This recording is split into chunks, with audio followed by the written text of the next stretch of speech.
rules-based world order and multilateralism which they found in India. Finally, also Europe has come to terms with how India is dealing with Russia and how if I were BMW India, I would ship that M2 from Mexico's plant to the European Union and ship from there to India. So CKD prices also should reduce because, but just look at the timing here, just look at the timing. Just before the FTA, it becomes a CKD. And the only benefit they pass on is just a few lakhs.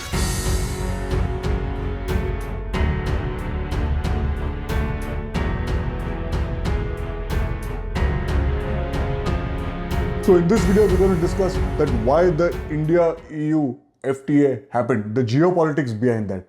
After that, we're going to discuss what is the impact on the automotive manufacturers and the pricing of their CPU products. And finally, we are going to discuss whether these automotive manufacturers are going to pass on these benefits to the consumers. So stay tuned for this one.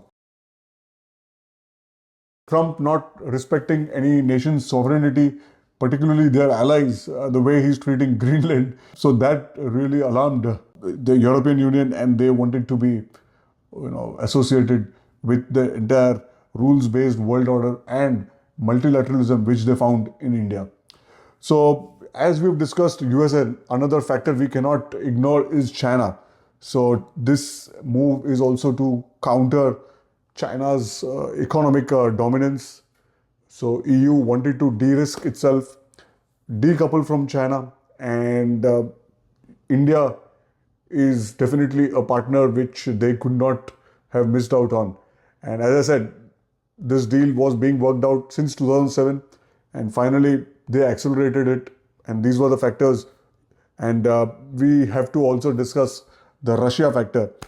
In short, the European Union realized that Russia is not their issue, and Russia is currently in the middle of a proxy US war, Ukraine-Russia war. So that is something which European Union has understood by now.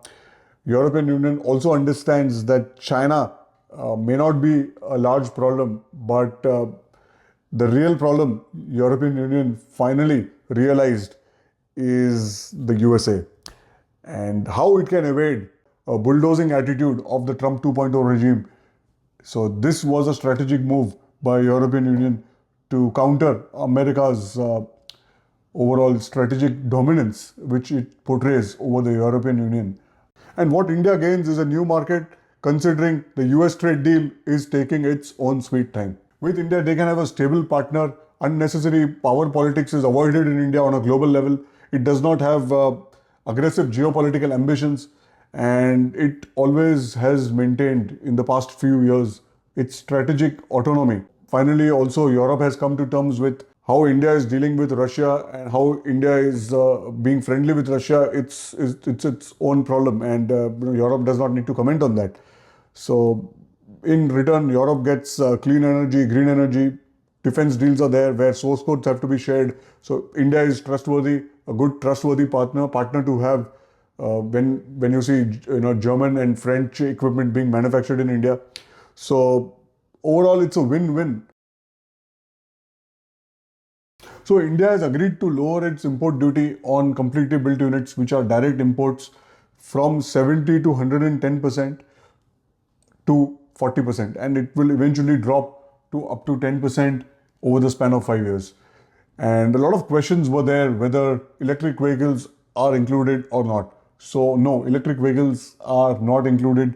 So CKD prices also should reduce because auto parts are also part of this FTA. So that will also have an effect, and eventually I believe there will be a reduction in CKD cars too. So I've got a few examples to give here. One is of the BMW M2. A lot of people are speculating that the M2 prices now will be dropping. So M2 is just an example. So M2 is not being manufactured in the European Union. M2 is coming from Mexico. But let's just say it's being manufactured in the European Union. BMW is not importing M2 as a car which is above $40,000. They are showing the M2 as a car which is built under $40,000. And there was a rule which had come during budget 2025 where they said the cars which are priced under $40,000, no need to pay 110%, they can qualify for 70% duty. And this was exploited by a few manufacturers where they have priced in billing in their home country as $40,000, which under $40,000, which will enable them to not pay 110% but pay only 70%. That is the reason we see M2 is a relatively well-priced product, and also you will also see the customers who would be looking into M2s would be aware that it is difficult to spec an M2 with a carbon roof, because as soon as you go for the carbon roof, the price will shoot up and it will not qualify for the 70% duty. The same is the case for the BMW Z4. Z4 BMW is getting as a product which is under $40,000. And if you remember, I spoke that M2 is not manufactured in the European Union, it is manufactured in Mexico. And so if they want to get, once the FTA is implemented, if they want to get the M2 at a lower duty, if I were BMW India, I would ship that M2 from Mexico's plant to the European Union and ship from there to India. As simple as that. And I think BMW should do that. But we never know, because the M2 is right now at the final end of its life cycle. The new M2 will probably do this. So let's just wait and watch. So these were the examples which I wanted to give from the BMW stable. So the question was whether or not the manufacturers will pass on the duty. Let's take an example from Mercedes. So the Mercedes GLS Maybach was an import.